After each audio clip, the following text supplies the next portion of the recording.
বিশ্ব প্ৰতিবন্ধী দিৱসৰ দিনাৰ পৰাই অবিৰত আন্দোলন চলাব 9টা বধিৰ সংগঠনে। অসম বধিৰ সন্থা, বধিৰ যুৱ সন্থা, বধিৰ মহিলা সমিতিকে ধৰি মুঠ 9টা বধিৰ সংগঠনে দিছপুৰ প্ৰেছ ক্লাবত সংবাদমেলৰ জৰিয়তে সাংবাদিকৰ আগত প্ৰকাশ কৰি কয় যে ৩৫ দফীয়া দাবীৰ সন্দৰ্ভত চৰকাৰে আমাৰ বধিৰসকলক কোনো দাবী পূৰণৰ ক্ষেত্ৰত সদিচ্ছা দেখুওৱা নাই।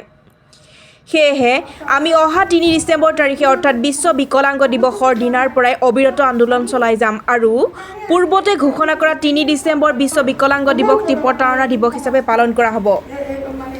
সেইদিনা ৰাজ্যৰ বধিৰসকলে গুৱাহাটী মহানগৰীৰ দীঘলী পুখুৰীৰ পৰা হাতত কাঁহী বাতি আৰু খেলৰ সামগ্ৰী লৈ পাত্ৰী পূৰণৰ ভাৰে শোভাযাত্ৰা উলিয়াব আৰু কয় যে নিযুক্তিৰ ক্ষেত্ৰত 2015 চনত চিনাক্ত কৰা 4,419টা পদৰ পৰা মাত্ৰ 863টা পদহে মুকলি কৰি দিছে। আনকি গুৱাহাটী বিশ্ববিদ্যালয়ে অনুষ্ঠিত কৰা 513টা চতুৰ্থ শ্ৰেণীৰ নিযুক্তিৰ ক্ষেত্ৰত ব্যাপক খেলিমেলি, ক্ৰীড়া, সাংস্কৃতিক আদি দিশত চৰকাৰে বধিৰসকলক শোষণ কৰি আহিছে। এনেবোৰ সমস্যা সমাধান নকৰা পৰ্যন্ত এই প্ৰতিবাদ চলি থাকিব। গুৱাহাটীৰ পৰা দিগন্ত কলিতাৰ ৰিপৰ্ট, NDS নিউজ। আমি এই প্ৰতিবাদ আমি কৰিবলৈ সিদ্ধান্ত লৈছো, আমি লৈছো চৰকাৰে বুজা খুবেই প্ৰয়োজন হৈছে, কাৰণ কিয়কি বধিৰৰ দাবী আজি 22ৰ পৰা আজি 35 দফীয়া দাবী হৈ গৈছে আৰু কিমান বাঢ়িব দাবী, খেলাৰ ক্ষেত্ৰত হওক, পঢ়াৰ ক্ষেত্ৰত হওক। তেতিয়া চৰকাৰে আমাৰ সেই 21 দফীয়া দাবীসমূহ সমাধান কাৰ্যকৰী কৰা নাই। তাৰপিছত আমাৰ দাবীসমূহ বাঢ়ি বাঢ়ি গৈ কিনে 35 দফীয়া দাবী হৈ গৈছে। তো যিবোৰ সৰু সুৰা দাবী আছে সেইসমূহ দাবীও আমাক চৰকাৰে আমাক অৱহেলা কৰাৰ নিচিনা আমি ভাবিছোঁ। যেনেকৈ আমাৰ গুৱাহাটী ইউনিভাৰ্চিটিত আমাৰ 4th গ্ৰেডৰ যিটো আমাৰ ইণ্টাৰভিউ হৈছে আমাৰ বধিৰসকলক 513টা পষ্টত লৈ কেনে, তো তাতে সেই ইণ্টাৰভিউটো হোৱাৰ পিছত তাতে আমাৰ যিটো আমাৰ এটা কেম্প হৈছিল GMCত,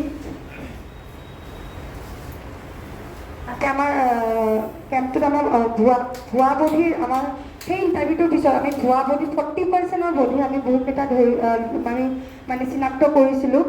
তাতে যিখিনি সেই ভুৱা বধিৰ চিনাক্ত হৈ যোৱাৰ পিছত যিখিনি পষ্ট ৰৈ গ'ল, সেই পষ্টখিনি কিন্তু এতিয়া ডেটলৈ আমাৰ ইনক্লুড কৰা নাই বা চিনাক্ত কৰা নাই, যাতে এইখিনি পষ্টতো আমাৰ এতিয়া নতুন প্ৰজন্মসকলে যাতে সেই জবটো পাব পাৰে।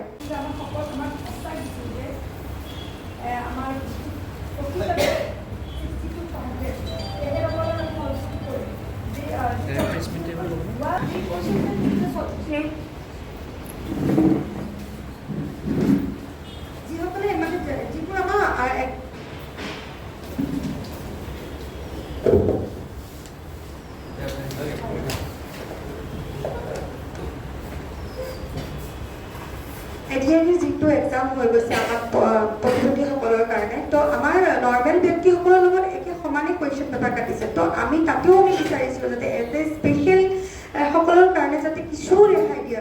তো আমি ডিচেম্বৰত ঠিক 3 তাৰিখে আমি এই গোটেইবোৰ সমস্যা আমি প্ৰতিবাদ কৰিম বুলি ভাবিছোঁ। আৰু এই প্ৰতিবাদটো হ'ব আমাৰ দীঘলী পুখুৰীত। সময়টো আমাৰ 10 বজাৰ পৰা আমি সিদ্ধান্ত লৈছোঁ। আমি 3 ঘণ্টা আমি প্ৰতিবাদ এটা যাত্ৰা আৰম্ভ কৰিছোঁ। প্ৰতিখন জিলাৰ পৰা বধিৰ আহিব, আমাৰ সদস্যসকল আহিব, তেজপুৰ, যোৰহাট, শিৱসাগৰ সকলোৰ পৰা আহিব। তো আৰু 1,000ৰ ওপৰত হয়তো আমাৰ বধিৰ প্ৰতিনিধিসকল সেই দিনটোত উপস্থিত থাকিব।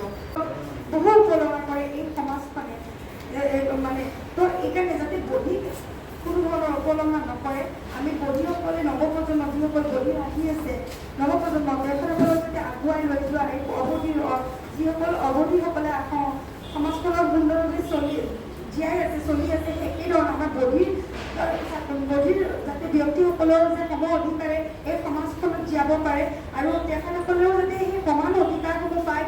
বধিৰসকলক যাতে চৰকাৰেও যাতে বুজে যে বধিৰসকলৰো সমস্যা বহুত, তেখেতসকলৰো লাগতিয়াল বহুত